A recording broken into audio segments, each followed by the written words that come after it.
day under National. So it's time to change the government. But just changing the government isn't enough. If we tinker with the figures, as other parties are talking about, that's not going to put food on the table, and it's not going to put food into lunch boxes for our kids. Mana is committed to big, bold policies to change the face of New Zealand, to put people at the heart of policy, to have an economy that works for people, rather than people slaving away in an economy. And Bill English the other day said inequality isn't a problem because it's not getting any bigger than it used to be. What they're really saying is that we should accept forever that wage and salary earners will pay tax on every dollar we earn and every dollar we spend, while the rich pay diddly squat on anything. We don't accept that. Mana rejects that. John Key calls this the politics of envy. It's not the politics of envy.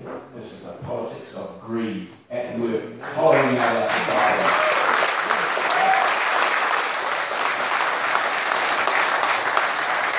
Workers' contributions to New Zealand society are unrecognised and undervalued.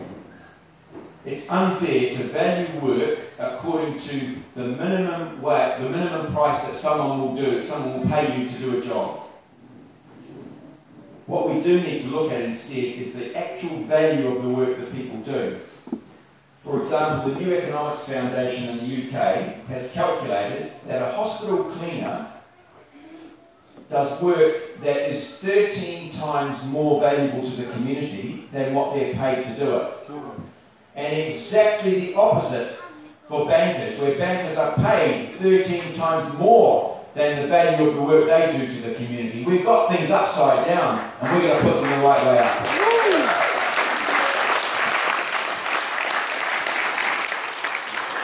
Now, the pattern which has led to this extreme inequality is clear. You weaken unions, you drive down pay, you increase profits, and then you start all over again. You casualise work, you push down pay, you increase profits. It's a cycle that goes round and round. It's a slow squeeze, which is driving workers, their families, and everyone on low incomes into poverty, and deeper poverty as time goes on. Now, we've all become really good at describing these problems that I've just outlined in the last couple of minutes, but what has been lacking are practical plans to deal with it. Mana has those specific practical policies, so let's get stuck into it. There are three big things we have to do. We have to shift the tax burden from families on low incomes and put it where it belongs, on the rich.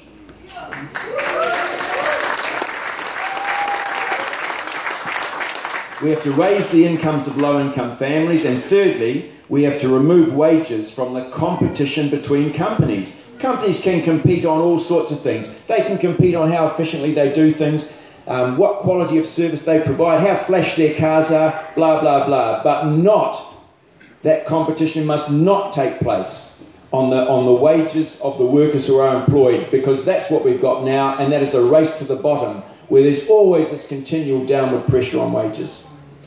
So firstly, on that first point, shifting the tax burden, Mana will abolish GST, which hits low-income workers the hardest.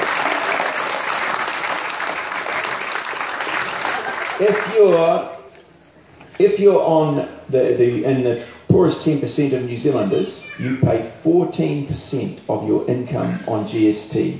14% of your income on GST. If you're the wealthiest 10%, you pay less than 5% of your income on GST. GST is a vicious tax on the poor. We're going to get rid of it.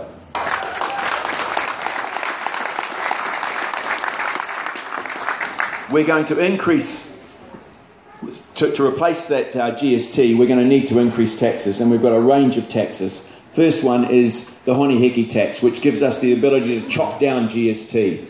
And that is a tax on financial speculation, a very small tax on financial speculation.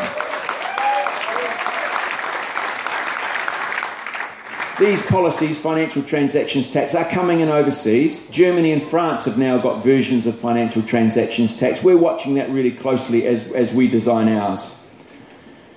We will reduce the tax paid by low-income earners by not taxing the first $27,000. If you're on the minimum wage working 40 hours, you won't pay any income tax at all.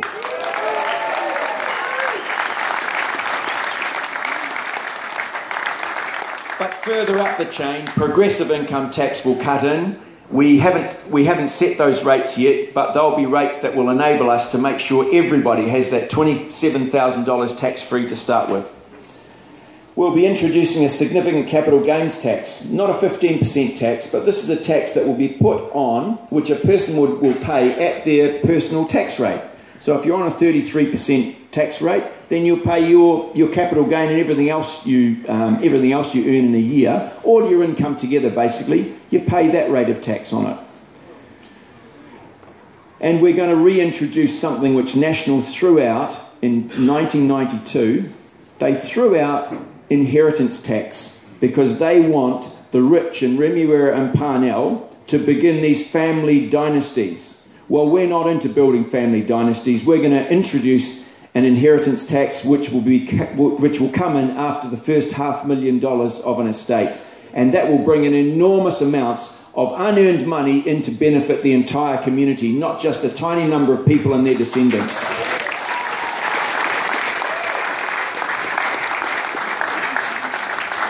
And that's hardly a radical tax. I mean, there are states in America that have an inheritance tax. Most other countries in the world, but not New Zealand. I'm told I've got 1 minute. Kia ora. That's going to be a long, slow minute. No, not true. We're going to raise the incomes of low-income earners. We're going to have the minimum wage is going to be the living wage, $18.80 an hour. Yep.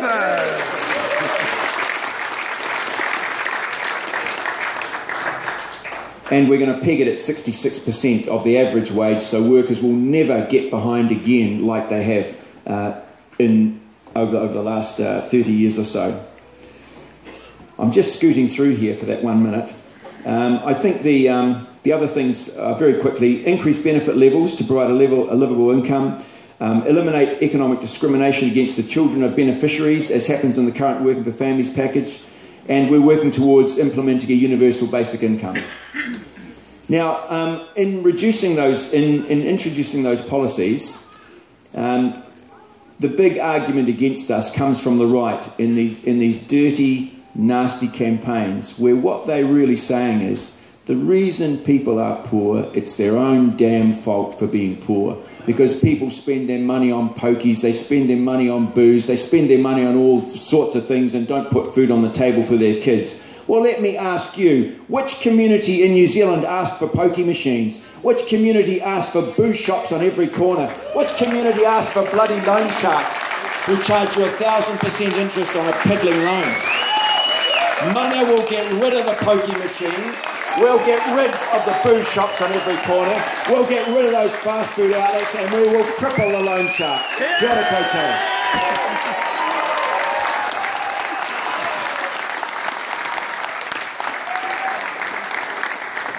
I don't know about you, but if I was a dickhead, I'd be running away from John Minto right now.